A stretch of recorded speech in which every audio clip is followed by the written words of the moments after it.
அல்லேலூயா. தேவனுக்கே மகிமை உண்டாவதாக.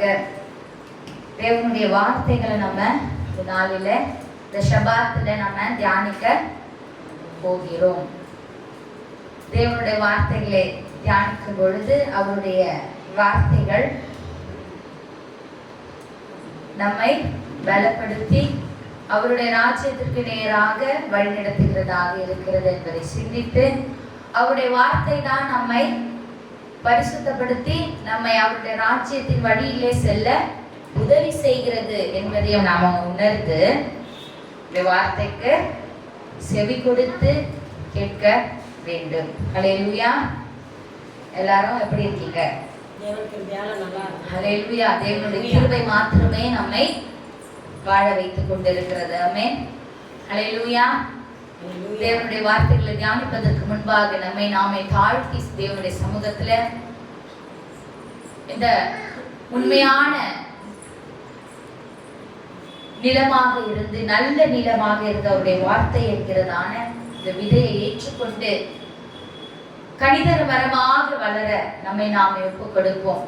அன்பின் தகப்பனே, பரலோகத்தின் பிதாவாகிய தேவனே, ஒருவரும் சேரில்லாத ஒளியிலே வாசம் செய்கிறவரே, தர்மையான ஓய்வு நாளுக்காக நன்றி செலுத்துகிறோம். உங்களுடைய வார்த்தைகளை தியானிக்கும்படியாக கூடியிருக்கிற எங்கள் ஒவ்வொருவருடைய கரத்தில் ஒப்புக்கொடுக்கிறோம். யாரெல்லாம் உடைய வார்த்தைகளை கேட்டுக் கொண்டு இருக்கிறார்களோ அவர்களை உங்களுடைய பரிசுத்த ஆவியினாலே ஆட்கொண்டு ஆளுகை செய்வீராக.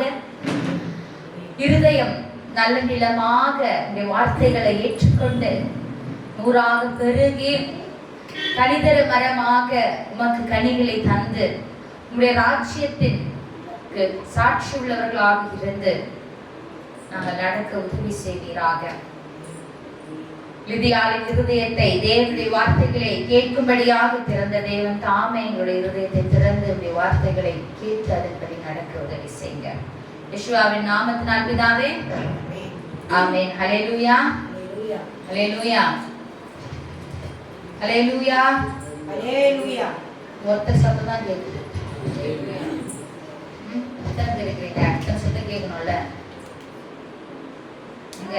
1 2 3. ஹல்லேலூயா. தேவனுக்கே மகிமை உண்டாவதாக. ஹல்லேலூயா. இன்றைக்கு நாம் பார்க்க போகிறதான தலைப்பு பார்த்தீங்கன்னா எரிகோ. என்ன? எரிகோ. எரிகோ பத்தி தெரியுமா?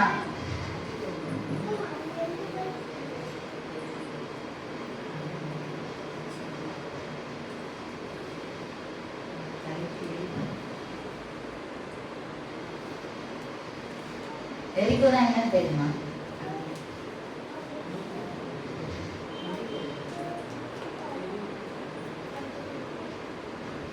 எரிகோ பட்டணம். எரிகோ பற்றி தான் இன்னைக்கு நம்ம பார்க்க போகிறோம். எரிகோ எதிரே மொழியில, ஆங்கிலத்துல ஜெரிகோ, தமிழ்ல எரிகோ தான் சொல்லுவாங்க. அல்லேலூயா. மோசேக்கு பிற்பாடு, நான் இந்த மைக்கு கொஞ்சம் மாத்திக்கிறேன்.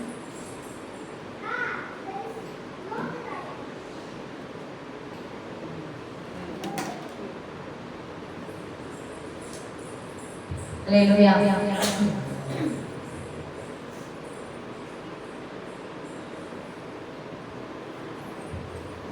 மோசேக்கு பிற்பாடு யாரை தேவன் நியமித்தார்?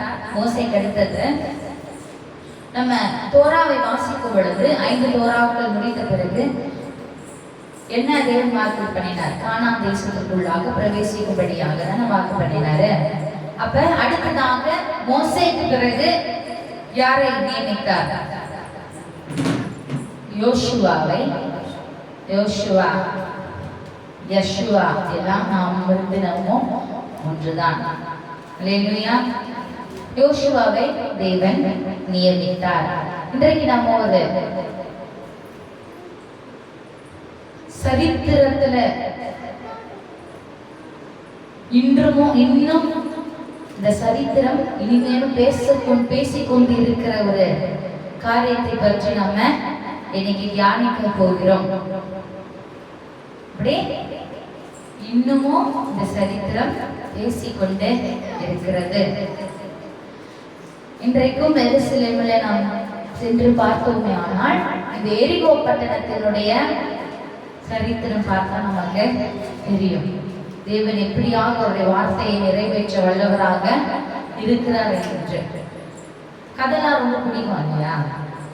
கேட்கறதுக்கு எப்படி இருக்கும்? ஒரு கதை சொன்னாங்க ஒரு இன்ட்ரெஸ்டா இருக்கும் கேட்கறதுக்கு. நம்ம இப்ப என்ன பண்ண போறோம்? வேதத்தினுடைய உண்மை சம்பவத்திற்குள்ளாக தீபா போய் என்ன பண்ண போறோம்?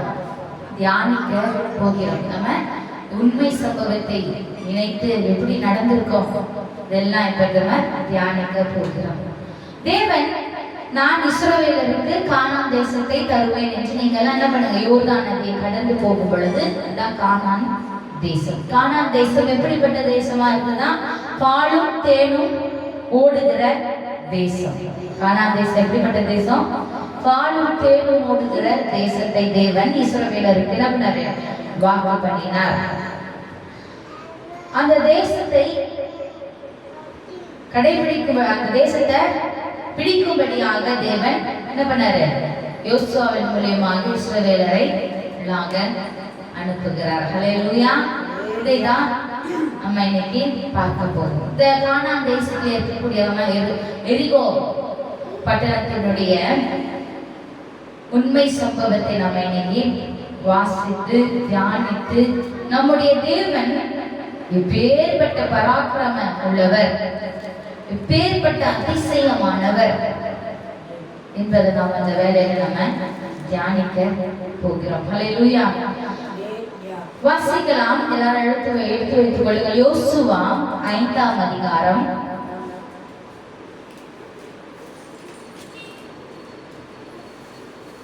10 to 12 வசனம் வரையிலும்.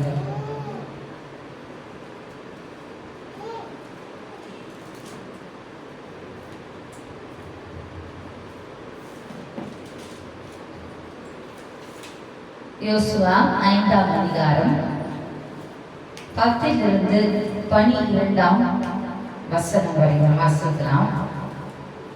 இஸ்ரவேல் புத்திரர் கில்காலில் பாளையம் இறங்கியிருந்து மாதத்தின் 14ஆம் தேதி அந்த நேரத்திலே எரிகோவின் சமமான வெளிகளிலே பஸ்காவை ஆசரித்தார்கள்.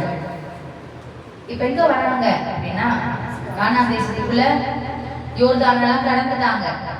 யோர்தான் நதியெல்லாம் கடந்து வந்தாச்சு. இப்ப எரிகோ பட்டணத்துல அந்த சமவெளியில அவங்க என்ன பண்றாங்க? தங்கி இருக்காங்க. அப்பொழுது என்ன நடக்குதாங்க? அந்த நேரத்துல என்ன ஆசரிக்கிறாங்க? பஸ்காவை ஆசரிக்கிறார்கள். 11வது வசனம். பஸ்காவின் மறுநாளாகிய அன்றைய தினம் அவர்கள் தேசத்தினுடைய தானியத்தலாகிய புளிப்பில்லாத அப்பங்களையும் சுட்ட கதிர்களையும் புசித்தார்கள். அவர்கள் தேசத்தின் தானியத்திலே புசித்த மறுநாளிலே மன்னா பெய்யாமல் ஒழிந்தது. அது முதல் இஸ்ரவேல் புத்திரருக்கு மன்னா இல்லாமல் போய் அவர்கள் கானான் தேசத்து பலனை அந்த வருஷத்தில் தானே புசித்தார்கள். அது வரைக்கும் மன்னா என்ன ஆயிடுச்சு? தேவன் பொழிந்து கொண்டு இருந்தார். எப்ப அந்த கானான் தேச வாக்கு தந்தப்பட்ட தேசமானது அதனுடைய வாக்கு தத்தத்தை அவர்கள் புசிக்க ஆரம்பித்தார்களோ, முதல்ல வந்து என்ன பண்ணாங்க?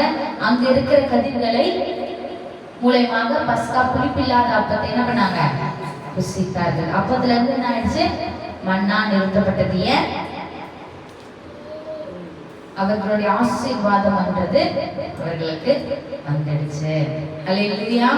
வாக்கு பண்ணினவர் வார்த்தையை நிறைவேற்ற வல்லவராய் இருக்கிறார். ஹல்லேலூயா. புசித்தார்கள். இப்ப என்ன பண்ணணும்?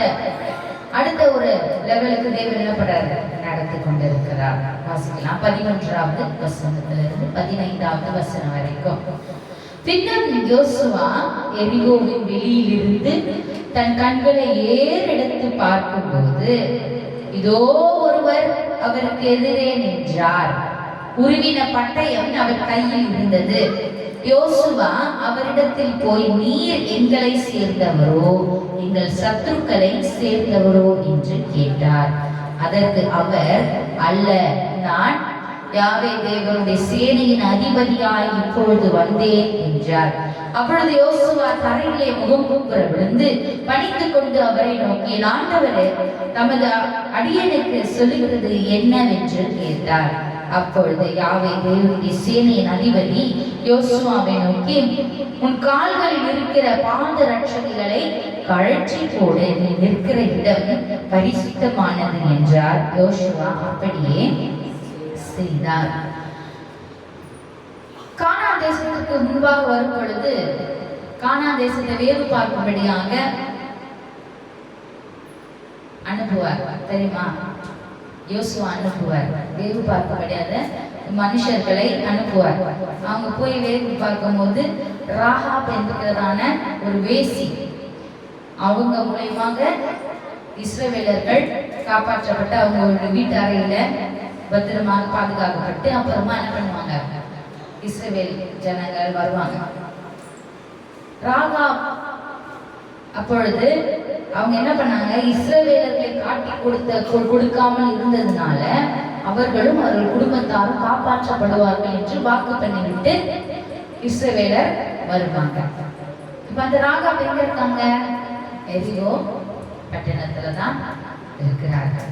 இப்ப அடுத்தது, இப்ப நம்ம 11வது வசனத்துல வாசிச்சபடி யோசுவா போய் வெளியே பார்க்கிறார். பார்த்து வெளியே எரிகோவினுடைய பட்டணத்தை நோக்கி பார்க்கிறார். அப்போ பார்த்து கொண்டே இருக்கும் பொழுது ஒருவர் எதிராக இருக்கிறார். இன்னும் எரிகோ பட்டணத்துல யார் இருக்கிறார்கள்? கானானியர்கள் இருக்கிறார்கள். அவங்க போனாதான் இவங்க சிந்திக்க முடியும். அப்ப ஒருவர் நிற்கிறார். இவர் போய் கேட்கிறாரு, யோசுவா போய் கேட்கிறாரு. யோசுவா போயிட்டு யாஷுவா கிட்ட கேட்கிறாரு. என்ன கேட்கிறாரு? நீர் எங்களை சேர்ந்தவரோ இல்ல சத்துருக்களை சேர்ந்தவரோ அப்படின்னு கேட்கும் பொழுது அப்ப தேவன் சொல்றாரு, என்ன சொல்றாரு? அல்ல, நான் யாவே தேவனுடைய சேனையின் அதிபதியாய் இப்பொழுது வந்தேன் என்றார். சேனையின் அதிபதி யார்? சேனையின் அதிபதி நம்முடைய யெஷுவா மஷியா தான் அந்த அதிபதி. அவர் நான் சேனையின் அதிபதியா இருக்கிறேன் அப்படி சொல்றாரு. உடனே யோசுவா என்ன பண்றாரு? முகம் குப்புற கீழே விழுந்து அவர் பணிந்து கொண்டு, ஆண்டவரே, தமது அடியேனுக்கு சொல்லுகிறது என்னவென்று கேட்டார். முகம் குப்புற விழுந்துன்னா இந்த அடியேன் சேவகனுக்கு நீங்க என்ன சொல்ல போறீங்க அப்படின்னு கேட்கிறார். உடனே தேவன் யெஷுவா என்ன சொல்றாரு? கால்களில் இருக்கிற பாத ரட்சையை செருப்பு கழட்டி போடு, நீ நிற்கிற இடம் பரிசுத்தமானது அப்படின்னு சொல்றாரு. இந்த இதே சீன் முன்னாடி ஒரு இடத்துல நடந்திருக்காரு, ஞாபகம் இருக்கா? நீ நிற்கிற இடம் பரிசுத்தமானது, உன் பாத ரட்சைகளை கழட்டி போடு. அல்லேலூயா. சீனாய் மலையிலே முச்செடியிலே யெஷுவா பேசும்பொழுது இதேதான் சொல்வார். என்ன சொல்வாரு? நீ நிற்கிற இடம் பரிசுத்தமானது, பாத ரட்சைகளை என்ன பண்ண கழற்றி போடு அப்படின்னு சொல்வார். அதே சீன் என்ன நடக்குது? யோசுவாவுக்கும் நடக்குது. அப்ப ரெண்டு யெஷுவா என்ன பண்றாங்க? மாம்சத்திற்குரிய யெஷுவா இருக்கிறாரு. யெஷுவா ஆவிக்குள்ளான யெஷுவா, நம்முடைய தேவனான யெஷுவா. அவர் என்ன சொல்றாரு? யெஷுவாவோட பேசி என்ன சொல்றாரு? சில இன்ஸ்ட்ரக்ஷன்ஸ் கொடுக்க வந்திருக்கிறார். என்ன அது அப்படின்றது 6வது அதிகாரத்துல நம்ம வாசிக்க போகிறோம். அதுக்கு முன்பாக எரிகோ பட்டணத்தை பற்றி நம்ம பேசலாம். சரியா? இந்த எரிகோ பட்டணம் எப்படிப்பட்டது என்றால், அது எரிகோ பட்டண சூழ 2 சுவர்கள் இருக்கு. எப்படி? உள்ளார ஒரு சுவரும் வெளியே ஒரு சுவரும். அப்பேற்பட்ட 6 ஏக்கர் இருக்கக்கூடியதான பட்டணம் அந்த எரிகோ பட்டணம். அந்த எரிகோ பட்டணத்தை சுவர், மதில் சுவர் தான் அந்த எரிகோ பட்டணத்தினுடைய பலனே. என்னது எரிகோ பட்டணத்துடைய பலன் என்ன? அதனுடைய மதில் சுவர். எத்தனை சுவர் இருக்கு?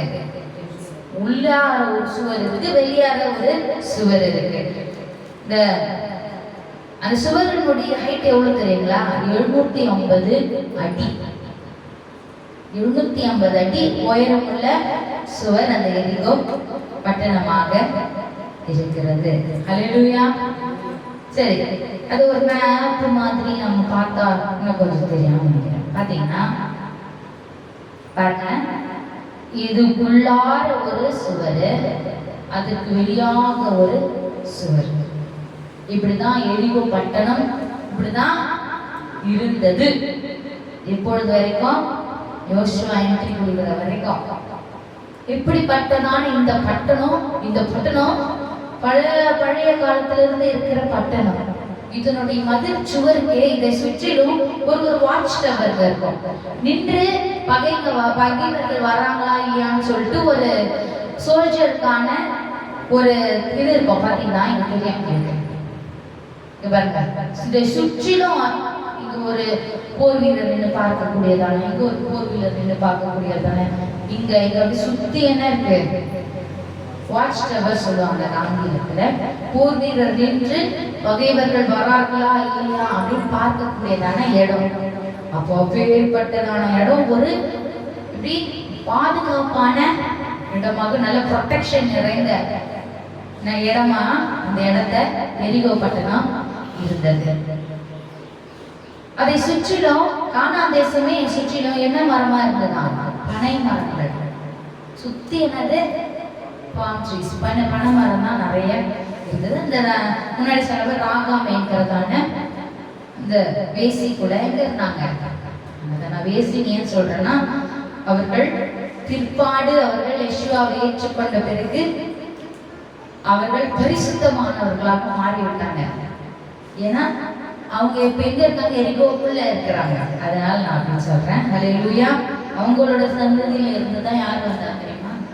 யெஷுவா மசியாவே பிறந்தார். ஹல்லேலூயா.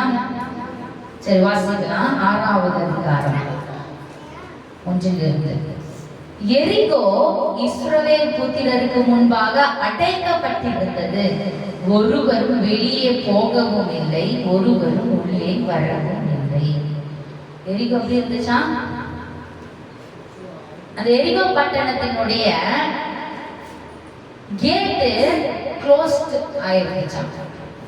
உள்ள இருந்து யாரும் வெளியே வரல, வெளியே இருந்து யாரும் உள்ள வரல. ஏன் வரலன்றத 5வது அதிகாரம் 1வது வசனத்துல வாசிக்கலாம்.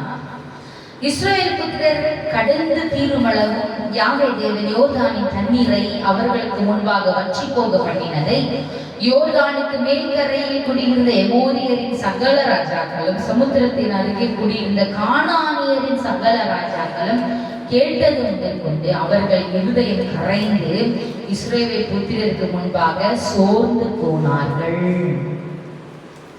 இப்ப என்ன நடக்குது? ஏன் க்ளோஸ் பண்ணி வச்சிருக்காங்க? பயம். உள்ள இருந்து யாரும் வெளியே வரல, வெளியே இருந்து யாரும் உள்ள போல. எரிகோ பட்டணத்துல அவ்வளவு பயம். என்ன? எதற்காக? இஸ்ரவேலர்கள் பராக்கிரமுள்ள தேவனுடைய ஜனங்கள். நம்ம ஏதாவது பண்ணிட்டாங்கன்னா அப்படின்ட்டு உள்ள என்ன பண்றாங்க? அவங்க நினைத்து கொண்டு இருக்கிறாங்க. அப்படி இல்லாம அவர்கள், இந்த தேவனுடைய ஆட்கள், நாங்கள் பார்த்தோம், எங்களையும் எங்களோட சேர்த்துக்கோங்க, நாங்களும் உங்களுடைய தேவனுடைய அதிசயத்தெல்லாம் பார்த்துருக்கிறோம், வாங்க எல்லாரும் ஒன்னா இருக்கலாம், நாங்க உங்க தேவனை உண்மையா ஏற்றுக்கொண்டோம் கொள்கிறோம் அப்படின்னு சொல்லியிருந்தாங்க. என்ன ஆயிருப்போம்? அங்க வேற மாதிரி மாறி இருக்கும். ஆனா அவர்கள் அப்படி இல்லை. என்ன பண்ணிட்டாங்க? உள்ளே வரக்கூடாது, இஸ்ரவேலர்கள் உள்ளே வரக்கூடாதுன்னு சொல்லிட்டு, எனக்கு தான் மதில் சுவர் இருக்கே. இந்த மதில் சுவர் பார்த்தீங்கன்னா இப்படி ஸ்லோப்ல இருக்கும். இப்படி இல்ல, இங்க ஒரு மதில் சுவர், கீழே இறங்கி இங்க ஒரு மதில் சுவர், இப்படி கட்டியிருப்பாங்க. ஒரு மலை இருக்குன்னா அதுக்கு கீழே ஒரு மதில் சுவர் இருக்கும், அதுக்கு மேல ஒரு 2 மதில் சுவர் இருக்குன்னா அப்படிதான் அந்த வடிவமைப்பு அப்படி இருந்துச்சு. சரி, வாசிக்கலாம். இப்ப அவங்க வெளியேவும் போக முடியாது, உள்ளேயும் வர முடியாது. இஸ்ரவேலுக்கு முன்பாக அடைக்கப்பட்டிருந்தது. ஆனால் தேவன் அடைத்த கதவுகளை உடைத்தெறிய வல்லவராக இருக்கிறார் என்பதை யோசுவா மூலமாக கானானியர்களுக்கு தேவன் என்ன பண்ணாரு? வெளிப்படுத்தினார். வாசிக்கலாம் 2வது வசனம்.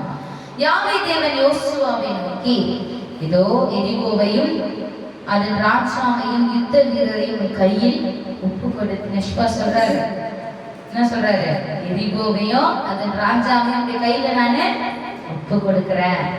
யுத்த புருஷராகிய நீங்கள் அனைவரும் பட்டணத்தை சூழ்ந்து ஒரு தரம் சுற்றி வாருங்கள். இப்படி 6 நாள் செய்ய கடவீர்கள். 7 ஆசாரியர்கள் பெட்டிக்கு முன்பாக 7 கொம்பு எக்காலங்களை பிடித்துக் கொண்டு போக வேண்டும். 7ஆம் நாளில் பட்டணத்தை 7 தரம் சுற்றி வர கடவர்கள். ஆசாரியர் எக்காலங்களை ஊத வேண்டும். அவர்கள் அந்த கொம்புகளினால் நெடுந்தொனி இடும் பொழுது நீங்கள் எக்கால சத்தத்தை கேட்கும் போதும் ஜனங்கள் எல்லாரும் மகா ஆரவாரத்தோட ஆர்ப்பரிக்க கடவர்கள். அப்பொழுது பட்டணத்தின் அலங்கம் இடிந்து விழும். உடனே ஜனங்கள் அவரவர் தங்களுக்கு நேராக ஏற கடவர்கள் என்றார். அந்தபடியே நூனின் குமாரனாகிய யோசுவா ஆசாரியரை அழைத்து உடன்படிக்கை பெட்டியை எடுத்துக் கொண்டு போங்கள். தொனிக்கும் 7 எக்காலங்களையும் 7 ஆசாரியர்கள் யாவே தேவனுடைய பெட்டிக்கு முன்பாக பிடித்துக் கொண்டு போக கடவர்கள் என்று சொல்லி ஜனங்களை நோக்கி, பட்டணத்தை சுற்றி நடந்து போங்கள். யுத்த சன்னத்தரானவர்கள் யாவே தேவனின் பெட்டிக்கு முன்பாக நடக்க கடவர்கள் என்றார். யோசுவா ஜனங்களிடத்தில் பேசின உடனே துணிக்கும் 7 எக்காங்களை பிடித்திருக்கிற 7 ஆசாரியர் யாவே தேவனுக்கு முன்பாக நடந்து எக்காலங்களை ஊதினார்கள். யாவே உடன்படிக்கை பெட்டி அவர்களுக்கு பின் சென்றது. எக்காலங்களை ஊதுகிற ஆசாரியருக்கு முன் யுத்த சன்னத்தரானவர்கள் நடந்தார்கள். பின் தன்னை எக்காலங்கள் ஊதப்படும் போது பெட்டிக்கு பின் சென்றது. அடுத்த வசனம் வாசிக்கலாம். இப்ப பார்த்தோம்னா என்ன நடக்குது? ஆண்டவர் சொல்றாரு, இன்ஸ்ட்ரக்ஷன் கொடுக்கிறார். தேவன் என்ன பண்றாரு? இன்ஸ்ட்ரக்ஷன் என்னது? கோட்பாடுகள், விதிகள். இந்த விதியை நீ கடைபிடிச்ச, இந்த கட்டளையை நீ கடைபிடிச்சனா கரெக்டா எங்க போவோம்? நம்ம இங்க இஸ்ரவேல் தேசமானது இஸ்ரவேலர்கள் கானானியர்களை வென்று எரிகோக்குள்ளாக போய்விட முடியும் என்பதற்கான விதிமுறைகளை யெஷுவா சொல்றாரு. என்ன சொல்றாரு? என்ன இன்ஸ்ட்ரக்ஷன் அப்படின்னா, நீங்க போய் என்ன பண்ணுங்க, 7 ஆசாரியர், முதலாவது யோசுவாவையும் அவரோடு கூட இருந்த பட்டணத்தார், அதாவது யுத்த புருஷர்கள், யுத்தத்துக்கு போவாங்கல்ல, செலக்ட் பண்ணி வச்சிருக்கிறாரு. இதுக்கு முன்னாடி நம்ம வசனத்தை வாசிச்சோம்னா, யாரெல்லாம் இஸ்ரவேலுக்காக யுத்தத்துக்கு போவாங்க அவர்கள் செலக்ட் பண்ணி வச்சிருப்பாரு தேவன் யோசுவா மூலமாக. அவர்களை முன்னாடி அனுப்பி என்ன பண்ணுங்க, ஆசாரியர்கள் எக்காலங்களை 7 ஆசாரியர்கள் 7 எக்காலங்களை பிடித்துக் கொண்டு பின்னாடி என்ன இருக்கு, உடன்படிக்கை பெட்டி சுமந்து கொண்டு என்ன பண்ணுங்க, 6 நாளும் எரிகோ பட்டணத்தை, இந்த பட்டணத்தை என்ன பண்ணுங்க, சுத்துங்க. இந்த பட்டணத்தை என்ன பண்ணுங்க, சுற்றி வாங்க. எத்தனை ஏக்கர்? 1 நாள் ஆயிடும். காலையில எழுந்து புறப்பட்டு போனாங்கன்னா நைட்டு தான் வருவாங்க. இதை என்ன பண்ணுங்க, சுற்றி பாருங்கள் அப்படின்னு சொல்றாரு. சரி, அந்த சுத்தத்திலேயே இன்னொரு இன்ஸ்ட்ரக்ஷன் தருவார். வாசிக்கலாம் 10வது வசனம். யோசுவா ஜனங்களை நோக்கி, நான் சொல்லும் நாள் மட்டும் நீங்கள் ஆர்ப்பரியாமலும் உங்கள் வாயினால் சத்தம் காட்டாமலும் இருங்கள். உங்கள் வாயிலிருந்து ஒரு பேச்சும் புறப்பட வேண்டாம்.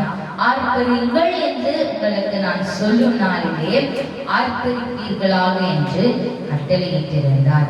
அப்படியே யாவே தேவனின் பெட்டி பட்டணத்தை சூழ்ந்து ஒரு தரம் சுற்றி வர பண்ணினார். அவர்கள் திரும்ப பாளையத்திலே வந்து பாளையத்திலே தங்கினார்கள். யோசுவா அதிகாலமே எழுந்திருந்தார். ஆசாரியர்கள் யாவே தேவனின் பெட்டியை சுமந்து கொண்டு போனார்கள். இப்படி என்ன நடக்குது? என்ன சொல்றாரு? நீங்க 6 நாள் என்ன பண்ணணும், சுத்துங்க. ஆனா என்ன பண்ணக்கூடாது, பேசவே கூடாது, ஆர்ப்பரிக்கவும் கூடாது. வெறும் எக்கால சத்தம் தான் கேட்கணும், போய் சுத்திட்டு வாங்க அப்படின்னு சொல்றாரு. இப்ப செய்வோமா? ஆண்டவர் சொல்றாரு, அந்த இந்த தர நான் இப்ப அதை என்ன பண்ணுங்க, சுத்திட்டு வாங்க. எங்க இருந்தாலும் சுத்திட்டு வர முடியுமா? என்ன ஒரு எதுக்கு போய் சுத்தணும், எதுக்கு போய் சுத்தணும் ஒரு கேள்விகள் வரும். ஆண்டவர் சொல்றாரு, என் எக்காலத்தை தூக்கி ஊதுங்க, சைலண்டா போய் என்ன பண்ணுங்க, 6 நாளும் ஆர்ப்பரிக்கவும் கூடாது, பேசவும் கூடாது. வெறும் எக்கால சத்தம் உடன்படிக்கை பெட்டி மட்டும்தான் இருக்கணும் அப்படின்னு சொல்றாரு. எதுக்காக 6 நாளும் பேசவே கூடாதுன்னு சொல்றாரு, ஆர்ப்பரிக்கவே கூடாதுன்னு சொல்றாரு. ஏன் சொல்றாரு தெரியுமா? அந்த 6 நாளும் நாம எப்படி இருக்கணுமா? சுத்தி போறவங்க டெஷுவானா என்ன சொல்லிருங்க, அவங்க எப்படி இருக்காங்க? டெஷுவானா மனம் திரும்புதல். டெஷுவானா என்னது? மனம் திரும்புதல். அமைதியாக நாம இருக்கும் பொழுது நம்முடைய உள்ளத்துல தேவன் என்ன பண்ணுவாரு? பேசுவார். எதுக்கு பேசுறாரு? நம் தவறுகள் தப்புதங்களை உணர்த்தும்படியாக பேசுகிறார். நான் ஜெபிக்கும் முன்பாக ஆட்டோமேட்டிக்கா என்ன ஆயிடும், 10 நிமிஷம் சைலண்ட் ஆயிடுவேன். ஏன்னா நான் தவறு செய்திருக்கிறேன் இல்லையா, தவறுகள் ரீகலெக்ட் ஆகுது, திருப்பி தோணணும் எனக்கு. இப்பதான் ஆண்டவரிடத்துல என்ன பண்ண முடியும்? மன்னிப்பு கேட்கணும், மனம் திரும்பணும். அப்ப இந்த 6 நாள் சைலண்டா இருக்கும்போது என்ன நடக்குது? அவங்களுக்குள்ள சைலண்டா இருப்பாங்களா? சைலண்டா இருக்க முடியுமா? மனசுல என்ன ஓடும்? எக்காலம் தொழித்து கொண்டே வருவது. அவங்க அவ்வளோ பெரிய 6 ஏக்கர் சுத்தி வராங்க, உடன்படிக்கை பெட்டி பின்னாடி வருது. உங்க மனசுல என்ன ஓடுது? எல்லா இஸ்ரவேலருக்கு மனசுல என்ன இருக்கும்? ஆண்டவரே செய்த தவறு மன்னிப்பு, ஆண்டவரிடத்துல திரும்புகிற இருதயம் அவர்களுக்கு. 6 நாளும் சைலண்டா என்ன பண்ணாங்க? சுற்றி வந்தார்கள். ஆண்டவர் சொன்னாரு, 12வது வசனம் வாசிக்கலாம். யோசுவா அதிகாலமே எழுந்திருந்தார், ஆசாரியர்கள் கர்த்தரின் பெட்டியை சுமந்து கொண்டு போனார்கள். தொனிக்கு 7 எக்காலங்களை பிடிக்கிற 7 ஆசாரியர்கள் எக்காலங்களை ஊதிக்கொண்டே யாவே தேவன் பெட்டிக்கு முன்பாக நடந்தார்கள். யுத்த சன்னத்தரானவர்கள் அவர்களுக்கு முன்னாலே நடந்தார்கள். பின் தண்டோரின் எக்காலங்களை ஊதப்படுகையில் யாவே தேவனின் பெட்டிக்கு பின் சென்றது. 2ஆம் நாளிலும் பட்டணத்தை ஒரு தரம் சுற்றி வந்து பாளையத்துக்கு திரும்பி போனார்கள். இந்தபடி 6 நாளும் செய்தார்கள். 7ஆம் நாளில் அதிகாலமே கிழக்கு வெளுக்கும் பொழுது எழுந்திருந்து அந்த பிரகாரமாக பட்டணத்தை 7 தரம் சுற்றி வந்தார்கள். அன்றைய தினத்தில் மாத்திரம் பட்டணத்தை 7 தரம் சுற்றி வந்தார்கள். அன்று சொன்னார், சொன்னாரு 6 நாள் ஒரு தடவை தான் சுத்தணும், சுத்திட்டு எக்காலத்தோட வந்துடணும். ஆனா 7ஆம் நாளில 7 தடவை அந்த பட்டணத்தை சுத்தணும். 7ஆம் நாளிலே 7 தடவை அந்த பட்டணத்தை சுத்து அப்படின்னு சொல்றாரு. ஒரு தடவை சுத்தினாலே சுத்திடும், 7 தடவை ஆண்டவர் பலம் இருக்கிறார் இல்லையா? அப்ப என்ன பண்ணாங்க? 7 தடவை அதை எரிகோ பட்டணத்தை சுத்த சொன்னார். நல்லா கவனிக்கிறோம். நம்ம யோசுவா எப்போ எழுந்தானா?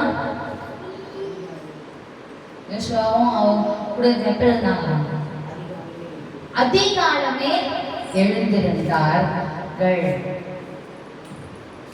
நம்ம இதை பார்க்கும்போது நம்ம நிறைய விஷயங்களை ஒரு விஷயத்த கற்றுக்கொள்ள வேண்டும். ரொம்ப கஷ்டமா இருக்கு இல்லையா? இந்த ஒரு விஷயம் அதிகாலையில எழுந்திருக்கிற விஷயம். ஒரு விஷயத்தை நாம் சுதந்திரிக்க வேண்டும் என்றால், ஒரு விஷயத்துல நம்மை நாமே தேவனுக்குள்ளாக நடத்த வேண்டும் என்றால் அதிகாலையில எழுந்திருக்க வேண்டும். அதிகாலையில எழுந்து தேவனை தேட வேண்டும். அதிகாலையில எழுந்து தேவனை தேடும் பொழுதுதான் வெற்றி கிடைக்கும்.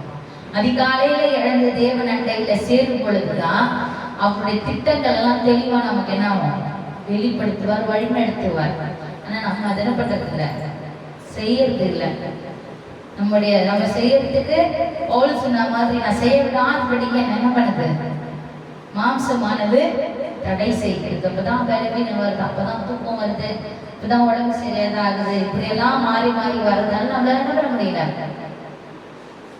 அதிகாலையில் எழுந்து தேவனை தேட முடியல. ஆனா இந்த சாக்கெல்லாம் நம்மளால என்ன பண்ண முடியாது, சொல்ல கூடாது. நமக்கு ஒரு மாம்ச ரீதியாக, இந்த உலகத்தின் ரீதியாக ஒரு காரியத்தை செய்ய வேண்டும் என்றால் 3 மணிக்கு முழிப்பு வந்துடும் இல்லையா நமக்கு, வருமானம். இப்போ ஒரு ஃபங்க்ஷனுக்கு போறோம், காலைல போனோம், நல்லா போனோம், கேங்கா போறோம் அப்படின்னா, வெளியே சுத்தணும் அப்படின்னா என்ன பண்ணுவோம், நம்ம ஆட்டோமேட்டிக்கா ஏற்றுப்போம். நீ எத்தனை மணிக்கு நாம தூங்கலாம் சரி, அந்த மொழிக்கு வந்துடும். நமக்கு ஏதாவது ஒரு தேவைகள் நம்ம கண்கூடாக பார்த்து அதை அனுபவிக்கும் பொழுது ஆட்டோமேட்டிக்கா என்ன பண்ணிடுவோம், பட்டு பட்டுக்கு எடுத்து கலப்ப ஆரம்பிச்சோம். இது சுயநலதான நம்ம பாருங்க.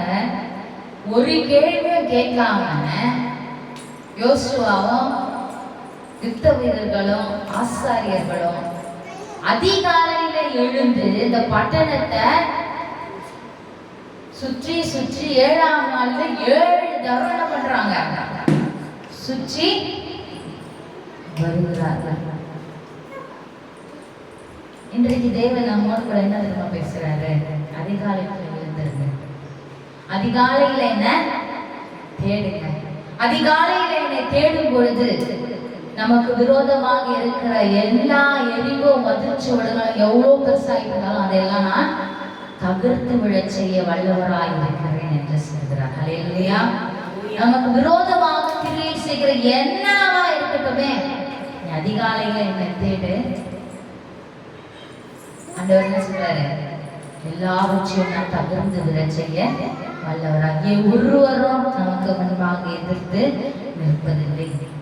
அப்படியே ஒரு வழியா வந்தாலும் அவர்கள் 7 வழியாக ஓடி போவார்கள் என்று வேத வசனங்கள் சொல்லுகிறது. அதிகாலை எழுந்து ஜெபம் செய்வது என்பது நாம தேவனுக்குள்ளாக பரிசுத்தத்துல இன்னும் ஒரு அதிகமாக வளர உதவியாக இருக்கிறது. அல்லேலூயா. அது மாத்திரம் இல்ல, நம்முடைய வாழ்க்கையினுடைய சவால்களை சந்திக்க பலனாக இருக்கிறது. அல்லேலூயா. இந்த தினத்திலிருந்து நாம ஒரு உடன்படிக்கை, ஒரு முடிவுக்குள்ளாக ஒரு தீர்மானத்தை, உறுதிமொழிய எடுக்கலாம். நாங்க இனிமேல் அதிகாலையில எழுந்திருந்து தேவனை தேடுவோம். எத்தனை மணிக்கு படுத்தாலும் சரி, நாங்க அதிகாலையில எழுந்திய தேவனை, சூரியன் உதிக்கிறதுக்கு முன்பாக, சூரியனை யார் உதிக்க வைக்கிறா, தேவன். சூரியன் உதிக்கிறதுக்கு முன்பாக நான் உதித்து என் தேவனுடைய சமூகத்துல அவருடைய பிரசனத்தை, அவருடைய முகத்தினுடைய பிரசனத்தைய நான் என்ன பண்ணுவேன், வாங்கி கொள்ள வேண்டும். அவருடைய இந்த பிரகாசத்தை நான் பெற்றுக்கொள்ள வேண்டும் அப்படின்ற எண்ணத்தோடு நம்ம என்ன பண்ணுவோம், ஒரு உறுதிமொழி எடுக்கணும்னா டெய்லி என்ன பண்ணுவோம், அதிகாலையில் எழுந்த தேவனை தேடணும். 1 hour 2 hour அப்படிலாம் உட்காந்து ஜெபிக்கிறது கிடையாது. அதிகாலை எழுந்து தேவன் எந்த அளவுக்கு நமக்கு டைம் அவர் தான் தருவார். நம்மளா போயிட்டு உட்காந்து நான் அழைக்கிறது கிடையாது. ஜெபத்தை அதிகாலை எழுந்து தேவனை செய்யணும். அவரும் ஆட்டோமேட்டிக் எந்த டைம் செலக்ட் பண்றாரோ அந்த டைம் வரைக்கும் செலக்டட் ஆகிடும். 10 நிமிஷத்துலேயே முடிஞ்சிடும் நம்மளுடைய ஜெபம். 1 மணி நேரத்துல சில டைம்ல கொண்டு போவாரு. சில காரியங்கள் தேவனா அதை நடத்தக்கூடிய விஷயமா இருக்கு. ஆனா நம்ம எங்க போனோம், அதிகாலையில இருந்து தேவனிடத்துல தேட வேண்டும். ஹல்லேலூயா. 4 மணிக்கு எழுந்து தேவனை தேடணும். நான் ட்ரை பண்றேன். சில டைம்ல எழுந்துப்பேன், சில டைம்ல டெய்லி ஆயிடும். இருந்தாலும் பரவாயில்ல, கொஞ்சம் லேட்டா வர இருந்து ஆண்டவன் தேடணும்னு சொல்லிட்டு ஒரு இந்த இடத்துல தேடுவேன். ஹல்லேலூயா. ஆனா அப்படி இருக்கக்கூடாது. கடைசி காலமா இருக்கிறது. அதிகாலையில தேவனை தேடினாதான் அது நமக்கு உன்னதத்தின் ஆசீர்வாதங்களை கொண்டு வந்து சேர்க்கக்கூடியதா இருக்கும். ஹல்லேலூயா.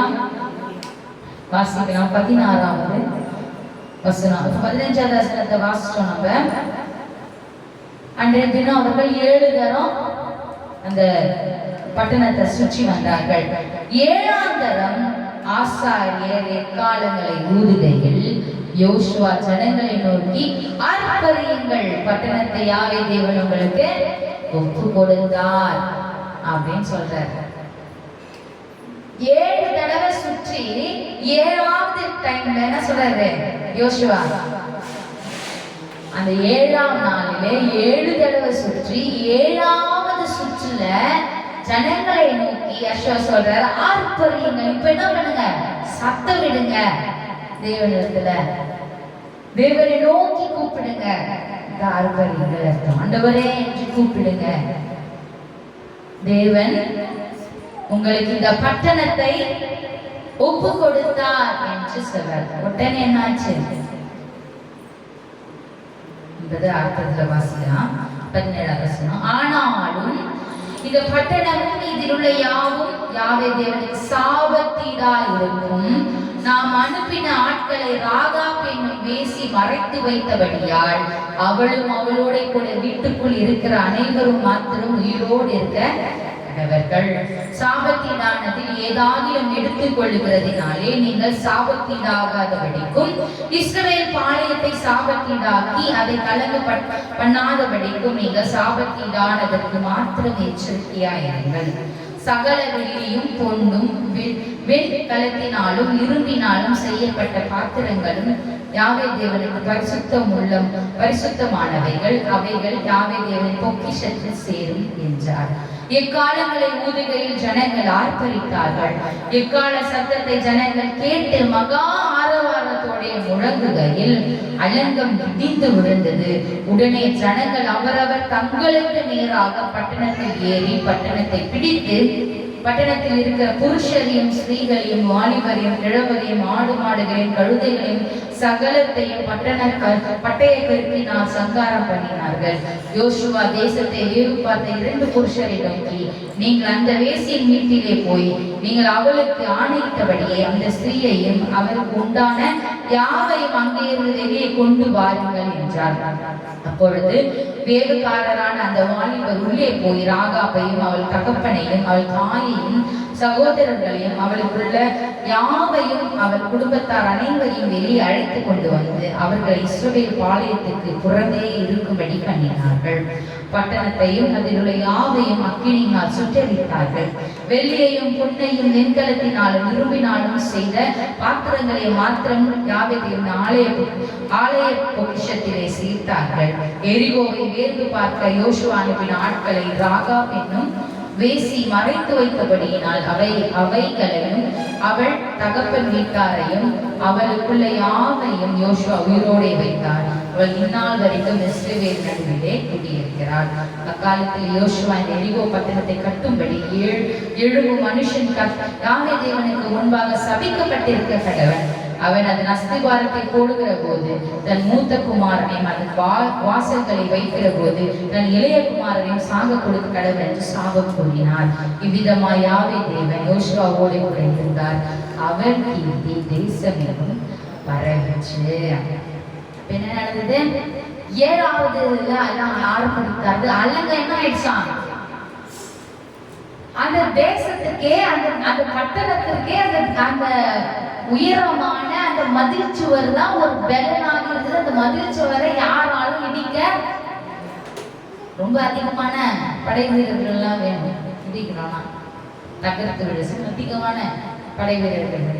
இஸ்ரவேலர் கிட்ட யார் இருக்கா? படை வீரர்களுடைய சேனாதிபதி, சேனையின் தலைவரே இருக்கிறார். ஹல்லேலூயா. அவர் இன்ஸ்ட்ரக்ஷன் தான் கொடுத்தாரு, விதிகளை தான் கொடுத்தாரு, இதை கடைபிடிங்க அப்படின்னு சொல்லிட்டு அதேபடி கடைபிடித்தார்கள். அலங்கம் 7ஆம் நாளிலே 7வது காலத்தோடு ஆர்ப்பரிக்கும் பொழுது அலங்கம் இடிந்து விழுந்தது. இப்ப தமிழ் வேதாகமத்தில் இடிந்து விழுந்ததுன்னு இருக்கும். அது என்ன ஆச்சா? உள்ள போயிடுச்சான். அலங்கத்தினுடைய சுவர் என்ன ஆயிடுச்சான்? 750 அடி உள்ள சுவர் இறங்கிடுச்சு, உள்ள சிங்காயிடுச்சு. பூமி அதிர்ச்சி வரும்போது உள்ள இறங்கினா அந்த மாதிரி என்ன ஆயிடுச்சு? உள்ள இறங்கி இருந்தது. இறங்கினதும் இஸ்ரவேலர் என்ன பண்ணாங்க? நேரா அப்படியே ஏறி போனாங்க. உள்ள போய் முதல் வேலை என்ன செஞ்சாங்க? வாசனம் என்ன பண்ணாங்க? முதல் வேலையா ராகாப் என்கிறதான அந்த வேசியை காப்பாற்றி அவர்களுடைய குடும்பத்தாரை காப்பாற்றி வெளியேற்றினது வந்து பத்திரமாக வச்சுட்டு அப்புறம் என்ன பண்ணாங்க, உள்ளகிற எல்லாரையும்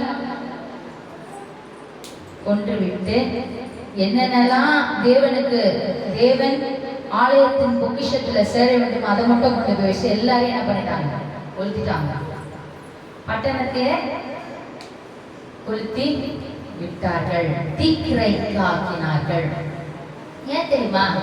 ஏன் ஆண்டவர் இரக்கம் உள்ளவர் தானே, ஏன் இப்படி எல்லாம் செய்யணும்? ஏன் அவங்களும் ஒரு ஜனம் தானே, ஏன் அவங்க ஜனங்கள் ஆடு மாடுகள்லாம் என்ன படிச்சு ஏன் கொளுத்து விடணும்? ஏன் அவரு இந்த மாதிரியான இரக்கம் உள்ள தேவன் ஏன் அதெல்லாம் செய்யணும்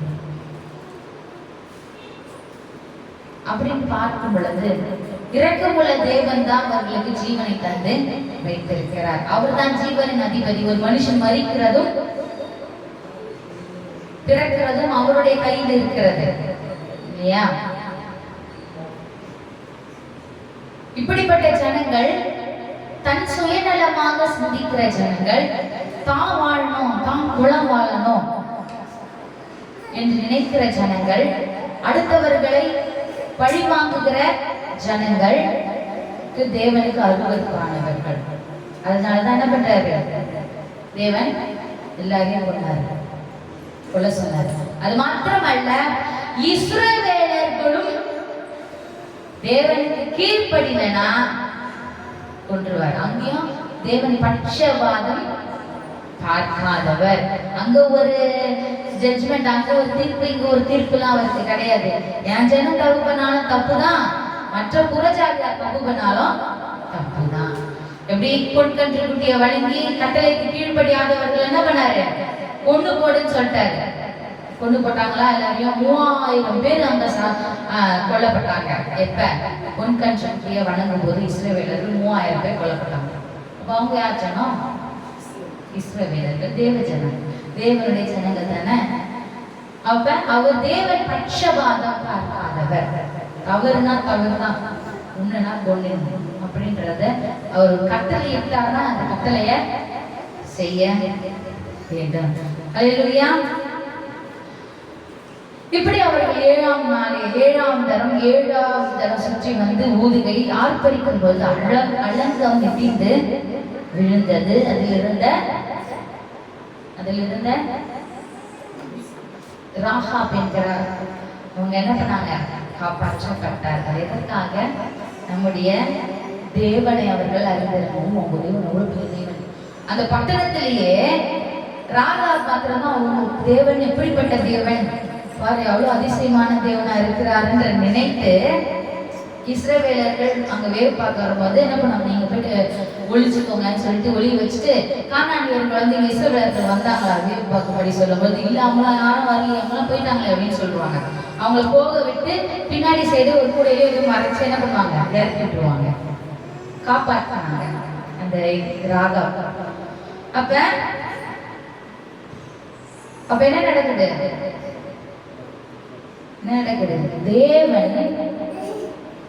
தேவனுக்கு பிரியமானவர்கள், தேவனை உண்மையான தேவன் என்று அறிந்தவர்கள் என்ன பண்ணுவாங்க, காப்பாற்றப்படுவார்கள். ஹல்லேலூயா, ஹல்லேலூயா. தேவன் பரிசுத்தர். அவரை சார்ந்த ஜனங்களும் பரிசுத்த இருக்க வேண்டும் என்பது அவருடைய சித்தமாக இருக்கிறது. சரி, இது ஒரு விஷயம். எதுக்கு மனுஷன் சுத்தினா போதும், இஸ்ரவேலருக்கு மாத்திரம் சுத்தினா போதும், எதுக்கு கூட சேர்ந்து ஆசாரியர்கள் சரி எக்காலத்தை வச்சு சுத்துறாங்க, ஏதோ உடன்படிக்கை பெட்டியை சேர்ந்து சுத்த வச்சாரு. ஒவ்வொரு விஷயங்களை நம்ம வந்து வாசிக்கும் பொழுது இது ஏன் போச்சு, இது ஏன் நடக்கணும், எதுக்கு நடக்கணும் அப்படின்னு நம்ம நினைப்போம். இதற்காக உடன்படிக்கை பெட்டி என்பது ஒரு பரிசுத்தமானது. அதை தொட்டாலே செத்துருவாங்க. பரிசுத்தம் இல்லாமல் யாரும் ஆசாரியர்களே உள்ள ஒரு மகா பரிசுத்த ஸ்தலத்துல இருக்கக்கூடியதான உடன்படிக்கை பெட்டி, அதாவது அந்த தாவீது கொண்டு வரும் பொழுது, அந்த மாட்டு வண்டியில கொண்டு வரும் பொழுது ஒருத்தர் போயிட்டு அது மேல அது எங்கடா கீழே விழ போது, உடன்படிக்கை பெட்டி கீழே விழ போது என்பதுக்காக பிடிப்பாரு. அது பிடிச்சதுக்கே அவர் என்ன பண்ணுவாரு, மறித்து விடுவார். இந்த வசனங்கள் இருக்கிறது. அந்த காரியம் நம்ம நடந்தது. இப்போ அப்பேற்பட்டதான பரிசுத்தமான உடன்படிக்கை பெட்டி ஏன் தூக்கிட்டு போகணும்? ஏன் வெறும் கோல்டுனால செய்யப்பட்ட பெட்டி தானே, பொண்ணுனால செஞ்ச ஒரு பெட்டி. அதுக்கு அந்த பெட்டிக்கு அந்த இது இல்லை. அதுக்குள்ளாக என்ன இருக்கு? உடன்படிக்கை பெட்டிக்குள்ளாக என்ன இருக்கு சொல்லுங்க. உடன்படிக்கை பெட்டிக்குள்ளாக என்ன இருக்கு? தேவனுடைய வார்த்தை என்கிற தோரா இருக்கு, கற்பனைகள் இருக்கு. எதுக்கு அங்க எதுக்காக ஆண்டவர் சுத்து சொல்றாரு தெரியுமா? தேவனுடைய வார்த்தை இல்லாம ஒண்ணுமே அங்க எதுவுமே நடக்க முடியாது. நீ ஒவ்வொரு நாளும் தேவனுடைய வார்த்தையில தான் நடக்கணும். ஒவ்வொரு நாளும் தேவனுடைய வார்த்தையில தான் நாம நடக்கணும். தேவனை வார்த்தைகள் நாம் எப்போது சுமந்து செல்கிறவர்களாக இருக்க வேண்டும். தேவனுடைய வார்த்தைகள் எப்பொழுது நாம இருதயத்துல சுமந்து செல்லணும். ஒவ்வொரு நாளும் வெறும் 7ஆம் நாள் மாத்திரம் சபை கூடி வருதலுக்கு வந்துட்டு அல்லேலூயா அல்லேலூயா என்று கை தட்டி சுத்தி பாடிட்டு அவர் 7ஆம் நாள் முடிஞ்சதும் மறுபடியும் பழைய வாழ்க்கைக்கு திரும்பி போயிட்டு பழைய பாவத்தெல்லாம் செஞ்சுட்டு அப்புறம் உலகத்தோடு கொஞ்சம் ஐக்கியமாயிட்டு திருப்பி 7ஆம் நாள் வர்றது என்ன இருக்குது? என்ன ஒரு பரிசுத்தத்துல இருக்கும்? கேள்விக்குறியில கேள்விக்குறி தானே. பரிசுத்தம் என்றால் பரிசுத்தமாயினே அங்க ஒரு காலு இங்க ஒரு காலு வச்சிருந்தா அது பரிசுத்தம் கிடையாது. இதான் ஆண்டவர் சொல்றாரு, நீ அனலும் இல்லாமல் இருக்கிற குளிரும் இல்லாமல் இருக்கிற. அப்படி அனலும் இல்லாமல் குளிரும் இல்லாமல் இருந்தால் நான் என்ன பண்ணுவேன்? வாந்தி பண்ணி போட்டு விடுவேன், வாமிட் பண்றேன் அப்படின்னு சொல்றாரு. வாந்தி பண்ணி போடுற அளவுக்கு அருவருப்பானவர்கள் தான் இந்த அனலும் இல்லாமல் குளிரும் இல்லாமல் இருக்கிற ஜனம். வாந்தியே ஒரு அருவருப்பானது இல்லையா? இப்ப அப்படிப்பட்ட ஒரு வாந்திக்கு தேவன் இப்படிப்பட்ட அனலும் இல்ல குளிரும் இல்லாத ஒரு ஜனங்களை அவருடைய ஜனத்தை சொல்றாருன்னா எப்பேற்பட்ட நம்ம உஷாரா இருக்கணும். பரிசுத்தத்துல போயிட்டே இருக்கணும். ஆண்டவர் பாருங்க 6 நாளும் சொன்னாரு, 7ஆம் நாள் 7 தடவை சொன்னாரு, 7ஆவது தடவை அர்ப்பணிக்க சொன்னார். அர்ப்பணித்தார்கள். அவர்களுக்கு சொன்ன வாக்குத்தத்தம் பலித்தது. தேவனிடத்துல போய் நம்ம ஆண்டவரே வாக்குத்தத்தம் கொடுங்க ஆண்டவரே அப்படி இல்லை. யாரும் போயிட்டு தேவனிடத்துல வாக்குத்தத்தத்தை கேட்டு பெற்றுக் கொண்டவர்கள் அல்ல. தேவனா வாக்குத்தத்தத்தை தந்தார். அல்லேலூயா. ஆபிரகாமை நோக்கி ஆபிரகாம் கேட்கல, நான் கடற்கரை மணலை போல என் சந்ததி பெருகணும், அப்படிப்பட்ட எனக்கு ஆசீர்வாதத்தை கொடுங்கன்னு கேட்டாரா? யாரு வாக்கு பண்ணினா? தேவன் வாக்கு பண்ணார். மோசே கிட்ட போய் சொன்னாரா? மோசே போய் கேட்டாரா? நான் போய் இஸ்ரவேல் ஜனத்தை விடுதலை பண்ணி கானான் தேசத்துக்கு கூட்டிட்டு போறேன், வாக்குத்தத்தம் பண்ணதை கொடுங்க அப்படின்னு கேட்டாரா? இல்ல. தேவனா போய் மோசையை தேடி கொண்டு வந்து சீனாய் மலையில பேசி அனுப்பிச்சார், வாக்குத்தத்தம் தந்தார். தேவன் தான் வாக்குத்தத்தத்தை தருகிறவரை தவிர நாம போய் வாக்குத்தத்தத்தை கேட்கிறவர்கள் இல்ல. நம்ம போய் ஆண்டவரிடத்துல கேட்க முடியாது. அவர் தந்தா வாங்கிக்க முடியும். அது தரத்தை இதை வாங்கி கொள்வது அவருடைய வார்த்தைக்கு கீழ்ப்படியும் பொழுது அது ஆட்டோமேட்டிக்கா நடக்குது. இந்த வாக்குத்தத்தமானது நம்முடைய வாழ்க்கையில செயல்படுகிறதாக இருக்கிறது. அல்லேலூயா. யாரெல்லாம் தேவனுக்கு கீழ்ப்படுகிறோமோ அவர்கள் அனைவருக்கும் ஏற்ற நேரத்திலே தேவன் வாக்குத்தத்தத்தை நிறைவேற்ற வல்லவராக இருக்கிறார். அல்லேலூயா. சரி, இந்த எரிகோ மதிலை பத்தி உங்களுக்கு தெரிஞ்சது இல்லையா? எரிகோ என்ற பட்டணம், எரிகோ மதில் எப்படிப்பட்ட மதிலா இருந்தது, எப்படி விழுந்தது, அது என்ன மாதிரியான ஒரு சயின்டிபிக்கலி அது சுத்தி வரும்போது அந்த வால் எல்லாம் என்ன ஆயிடுச்சு தெரியுமா? சயின்டிபிக்கலா யோசிக்கும் பொழுது, சயின்ஸ் பிரகாரமா யோசிக்கும் பொழுது ஆண்டவர் பாருங்க, ஒரு பேர்பட்ட தேவன் 7 நாள் அந்த கேங் ஃபுல்லா எக்காலத்தை ஊதி அந்த மதில் சோட சுத்தி வரும் பொழுது மதில் சோட என்ன ஆகுது? வீக்காக ஆரம்பிக்குது. சத்தரை துணிக்க சுவரெல்லாம் என்ன ஆகுது? வீக்காக. அதே செஞ்சு செஞ்சு செஞ்சு செஞ்சு 7ஆம் நாள் 7 தடவை சுத்தி வந்து 7வது எக்காலத்துல ஆர்ப்பரிக்கும் பொழுது என்ன ஆயிடுச்சு? ஆண்டவர் ஒரு ஷேக் தராரு. ஆட்டோமேட்டிக்கா வீக்கானது உள்ளே இறங்கி விட்டது. சுவர்கள்லாம் உள்ளே இறங்கிடுச்சு, சிங்க் ஆயிடுச்சு. என்ன ஒரு பராக்கிரமம் உள்ள தேவன்! என்ன மாதிரியான பிளான் அவருடைய பிளான் இல்ல, அவருடைய திட்டம் பார்த்தீங்கன்னா, வேதத்தை வாசிக்கும் பொழுது ஒவ்வொருத்தரையும் ஒவ்வொரு மாதிரி நடக்கும் பொழுது அவரு சொன்ன வழி பிரகாரம் போனவங்க அத்தனை பேரும் அவ்வளோ ஒரு அருமையான பலனை அடைஞ்சாங்க. ஒரு வழியில போலியா அவங்கெல்லாம் பிழைக்கவே இல்லை. வேதத்தை வாசிச்சோன்னா நமக்கு ஒவ்வொருத்தரையும் நடத்தின விதம் இருக்கு. எப்பா இப்பேற்பட்ட தேவனியா இரு அப்படின்ற ஒரு என்ன மாதிரி தேவனை நம்ம வணங்குறோம், எப்படிப்பட்ட தேவன் நமக்கு இருக்கிறாரு, என்ன பராக்கிரமம் உள்ள தேவன், இப்படிப்பட்ட தேவனை வணங்குற நம்ம இப்படி இருக்கிறோமே அப்படின்னு சொல்லிட்டு நமக்கு என்ன ஆகும்? ஒரு தோணும், நம்ம எப்படி இருக்கணும் நம்ம அப்படின்னு சொல்லிட்டு சிந்திக்க தோணும். நம்ம வேதத்தை வாசிக்கும் பொழுது அல்லேலூயா.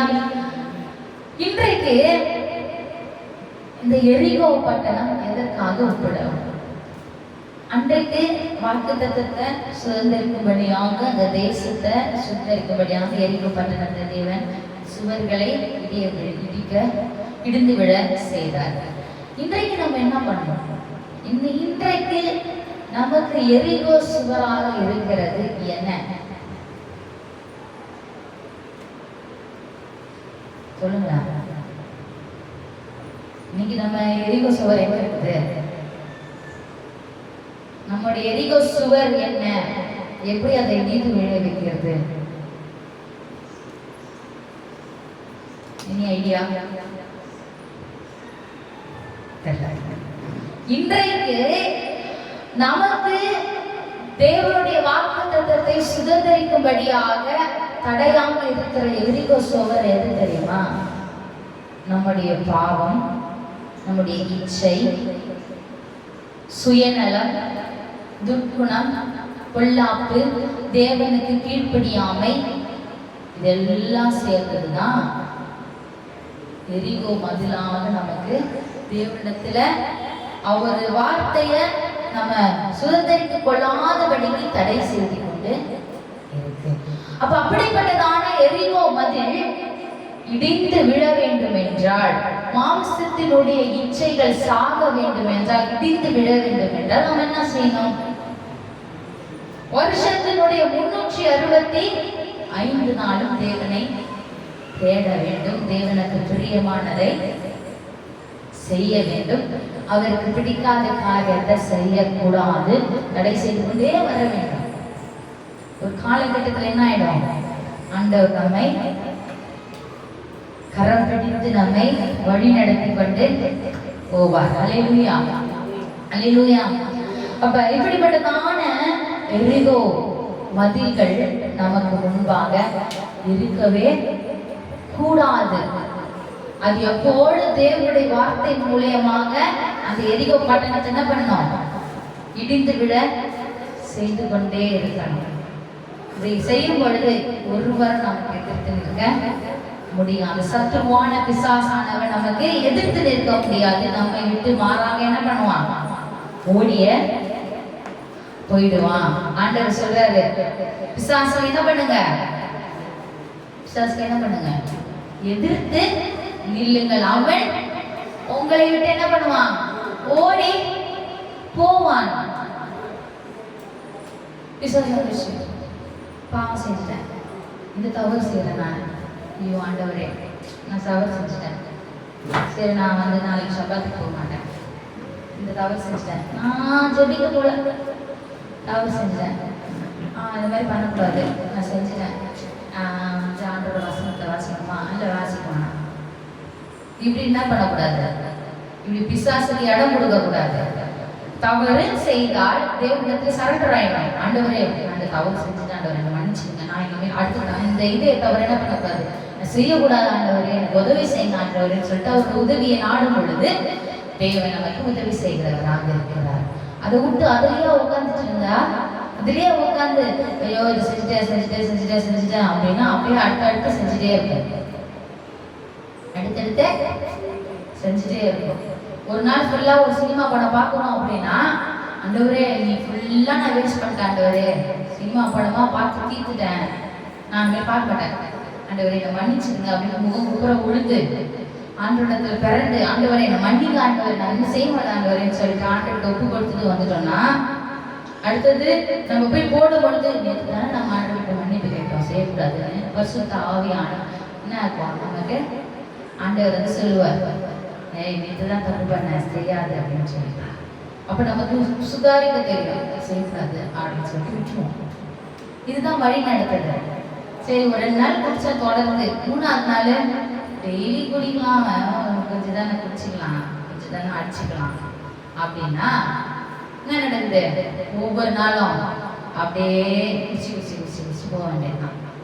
அது அப்புறம் 4 நாள் குடிச்சிட்ட பிறகு அப்புறம் ஒரு டக்குன்னு தோணும், ஐயோ 4 நாள் குடிச்சிட்டேன், சரி இதுதான் அந்த ஒரு நாள் நம்ம குடிக்கூடாது, குடிக்காத என்ன பண்ணணும், ஆண்டவருக்காக நம்ம போயிட்டு வரணும் அப்படின்னா அடுத்த நாள் பிசாசு என்ன பண்ணுவான், அது பிசாசுக்கு எதிர்த்து நிக்கல, இந்த ஒரு நாள் குடிக்கூடாது நீங்க டெசிஷன் எடுத்துருக்கீங்க, அது பிசாசுக்கு எதிர்த்து நிக்கல, அது உங்களுடைய டெசிஷன். அது ஒரு நாள் மாத்திரம் விலக்கி வைக்கிறது அப்படின்னு சொல்லிட்டு தேவனுக்குள்ளாக டெசிஷன் எடுக்கிறது என்னது, ஆண்டவர்கிட்ட சரண்டர் ஆகிடுறது, மன்னிப்பு கேட்கிறது, ஆண்டவரே இத்தனை நாளாக இந்த மாதிரி பண்ணிட்டாங்க, நான் என்ன செய்ய, இது என்னோட சரீரமானது எனக்கு சொந்தம் இல்லை ஆண்டவரே, அதனுடைய ஆலயம், என்னோட சரீரமானது எனக்கு சொந்தம் இல்லை, அது உம்முடைய ஆலயமாக இருக்கிறது ஆண்டவர், அந்த ஆலயத்தினால சுத்தமாக வைத்துக் கொள்ளணும், அந்த சுத்தமான ஆலயத்தில் எந்த ஒரு அசுத்தமும் இருக்கக்கூடாது, என் இருதயம் எல்லாம் என்னவா இருக்கணும், அப்படியே வார்த்தையினால நிரம்பி இருக்கணும், உனக்கு எது தெரியுமோ அதை மட்டும் தான் நான் சிந்திக்கணும், எனக்கு அது மாதிரி நடத்துங்க ஆண்டவரே. ஒவ்வொரு நாளும் நம்ம ஆண்டவரிடத்துல தேடி கேட்கும் பொழுது அதன்படிதான் தேவன் நடத்துவார்கள், மாற்றமே கிடையாது. எங்க இருதயத்தினுடைய வாஞ்சை அவருக்காக இருக்கிறதோ அதை அவர் உடனே என்ன பண்ணுவாரு, செய்வாரு, அதுல மாற்றமே கிடையாது. ஹல்லேலூயா. நாம ஆண்டவரிடத்துல ஒப்பு கொடுத்து இந்த வேலையில, அதுக்கு முன்னாடி இந்த எரிகோ பட்டணம் அப்ப இருந்தது, தகர்ந்து விழுந்தது சொன்னல, இப்ப இருக்கிற எரிகோ பட்டணத்தை பாத்தீங்களா, மண் மேடாகி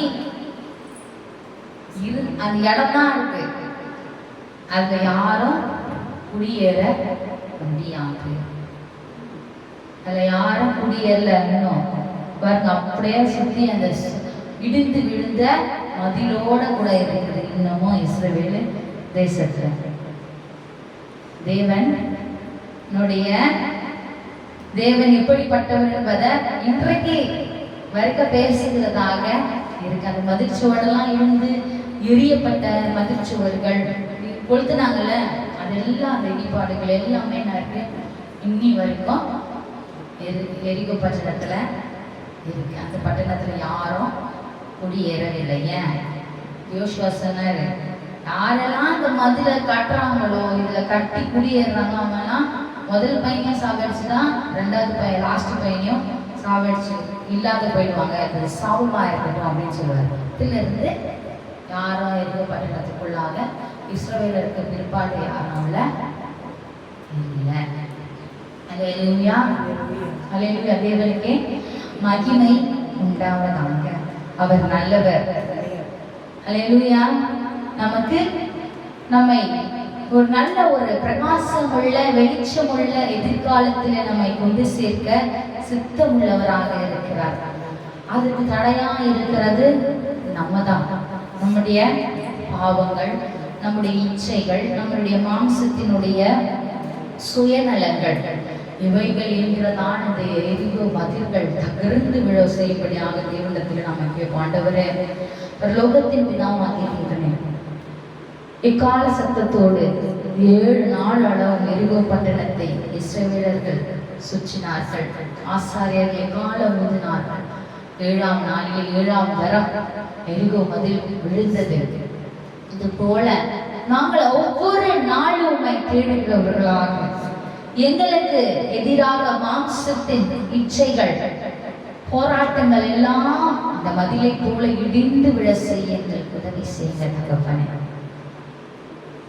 அதற்காக நாங்கள் ஆர்ப்பரிக்கிறோம், உடைய நாமத்தை மகிமைப்படுத்துகிறோம். ஆண்டவரிடத்தில் நாம சொல்லுவோம், ஹல்லேலூயா. ஆண்டவரே, இன்றைய தினத்திலிருந்து நாங்க இஸ்ரவேலர்கள் எப்படி எரிகோ பட்டணத்தை வென்றது போல மாம்சத்தை நாங்கள் வென்று உடைய ஆவியிலே பிழைத்திருக்கிறவர்களாக நாங்கள் இருப்போம் ஆண்டவர் என்று சொல்லி ஆர்ப்பரிக்கலாம். ஹல்லேலூயா. ஆர்ப்பரித்து இந்த ஒரு பாடல்ல நம்ம பாடலாம். ஹல்லேலூயா. இதுல இந்த பாடல்ல பார்த்தோம்னா எழுப்பதலின் நேரமல்லோ யோசுவாவின் காலமல்லோன்னு இருக்கும். நம்ம என்ன பண்ண போறோம், கடைசி கால நேரமல்லோ யாசுவாவின் காலமல்லோ என்று துதிப்போம். ஆமென். ஆர்ப்பரித்து நாம் இந்த வேலையில துதிப்போம். ஆமென். ஹல்லேலூயா. தேவனுக்கு மகிமை உண்டாவதாக. நன்றி ஆண்டவரே.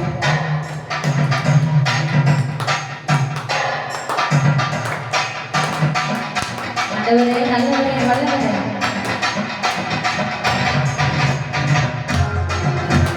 ஆண்டவரே வாக்குத்தத்தத்தை பண்ணினவர் உண்மை உள்ளவர். அந்த சுதந்திரத்தை கொள்ளக்கூடியதான வாக்குத்தத்தங்களை நாங்கள் பெற்றுக்கொண்டு வெற்றி பெற உதவி செய்கிறார்கள். பாவங்கள் எல்லாம் விட்டு ஓடுகிறேன். ஆமென்.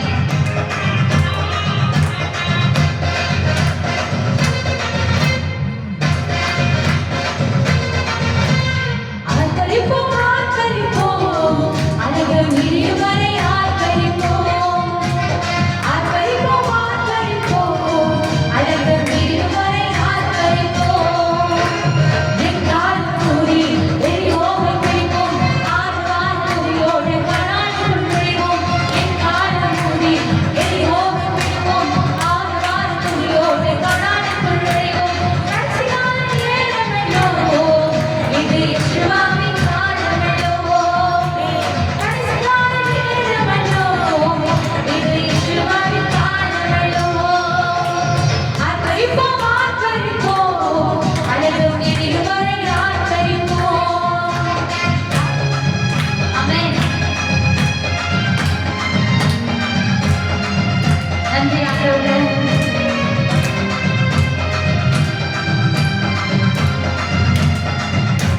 துதிக்கும் பொழுது எரிகோ மதிலை போல எல்லா விதமான இச்சைகள் விழுந்து ஓடுது ஆண்டவரே. நன்றி நன்றி ராஜா. துதிக்கும் யாவர்க்கும் தோல்வி இல்லை, வெற்றி நிச்சயமே. துதிக்கும் யாவர்க்கும் தோல்வி இல்லை, வெற்றி நிச்சயமே. வெறுமனே நிர்மலனாயிருப்போமே, இந்த பாரதத்தை சுற்றி சுற்றி சுழன்றிடுவோமே. வெறுமனே நிர்மலனாயிருப்போமே, இந்த பாரதத்தை சுற்றி சுற்றி சுழன்றிடுவோமே. கடைசி கால நேரமல்லோ யோசுவாவின் காலமல்லோ. எக்காலம் கூறி எரிகோவை பிடிப்போம், ஆறுவார் துதியோடு கனானுக்குள் நுழைவோம். ஆர்ப்பரிப்போம், ஆர்ப்பரிப்போம், அழகு மிரியும் வரை ஆர்ப்பரிப்போம். நன்றி ஆண்டவரே. நன்றி. நல்லவர் நல்லவர். விடுதலையோடு ஆராதிக்க செய்கிறவர். ஆமென். கர்த்தர் நாமம் சொல்ல சொல்ல கடிகள் விரிக்குமே. யெகோவா நாமம் சொல்ல சொல்ல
ஜபங்களை தள்ளாது கேட்கிறவரை நன்றி செலுத்துகிறோம்.